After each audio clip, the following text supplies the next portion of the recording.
Assalamualaikum warahmatullahi wabarakatuh. Apa kabar Anda hari ini sahabat Macaka Channel? Semoga hari ini kita selalu diberi kesehatan oleh Allah Subhanahu wa Ta'ala. Hari ini kita akan membahas terkait beginilah cara setan mencuri berita di langit. Perkara gaib memang tidak terlihat oleh mata, namun ketika Allah menyampaikan melalui firman-Nya, maka hal itu menjadi nyata. Salah satu yang sulit dipahami akal adalah kabar tentang setan yang dapat mencuri berita langit. Berita yang mereka dapatkan, kemudian diteruskan kepada tukang ramal, dukun, paranormal, dan tukang sihir untuk disampaikan kepada manusia. Celakanya, manusia percaya sehingga melemahkan keimanan kepada Allah. Pasukan iblis ini akan melakukan segala cara menyadap berita. Tujuannya, melemahkan keimanan manusia sehingga lebih percaya kepada selain Allah. Lantas bagaimana cara kerja setan mencuri berita? Berikut ulasannya. Allah menciptakan langit dengan 7 lapisan. Setan diberi kemampuan mencapai langit dan disalahgunakan untuk menyadap berita-berita yang disampaikan Allah kepada malaikatnya. Dan sesungguhnya kami dahulu dapat menduduki beberapa tempat di langit itu untuk mendengar-dengarkan berita-beritanya. Tetapi sekarang barang siapa yang mencoba mendengar-dengarkan seperti itu, tentu akan menjumpai panah api yang mengintai untuk membakarnya. Dan sesungguhnya kami tidak mengetahui, dengan adanya penjagaan itu, apakah keburukan yang dikehendaki bagi orang yang di bumi ataukah Tuhan mereka menghendaki kebaikan bagi mereka. Quran Surah Al-Jin, September 10.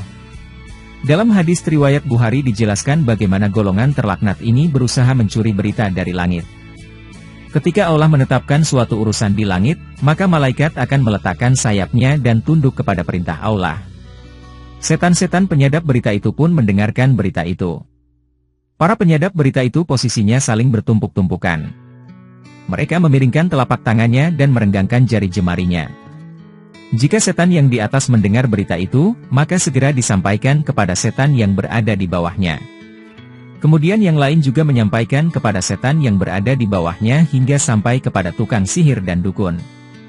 Terkadang setan penyadap berita itu terkena api sebelum sempat menyampaikan berita itu. Terkadang pula setan itu bisa menyampaikan berita itu sebelum terkena api. Lalu dengan berita yang didengarnya itulah tukang sihir atau dukun membuat 100 kedustaan. Orang-orang yang mendatangi tukang sihir atau dukun pun mengatakan, bukankah pada hari ini dan itu, dia telah mengabarkan kepada kita bahwa akan terjadi demikian dan demikian? Akibatnya, tukang sihir dan dukun itu pun dipercaya karena satu kalimat yang telah didengarnya dari langit. Hadis riwayat Bukhari No. 4800. Selain cara tersebut, ada cara lain yang dilakukan setan untuk mencari berita.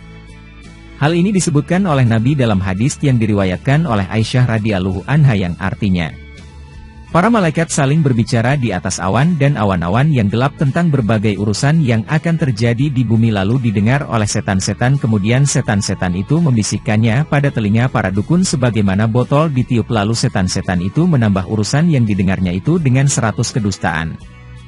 Hadis riwayat Bukhari No. 3288. Namun Allah Subhanahu wa Ta'ala senantiasa menjaga langitnya. Sejak kelahiran Nabi Muhammad SAW, penjagaan langit semakin perketat. Di atas langit para malaikat melempari setan yang mencuri berita, maka binasalah para pencuri berita langit tersebut. Dan kami jadikan bintang-bintang itu alat-alat pelempar setan, dan kami sediakan bagi mereka siksa neraka yang menyala-nyala. Quran Surah Al-Mulk 5.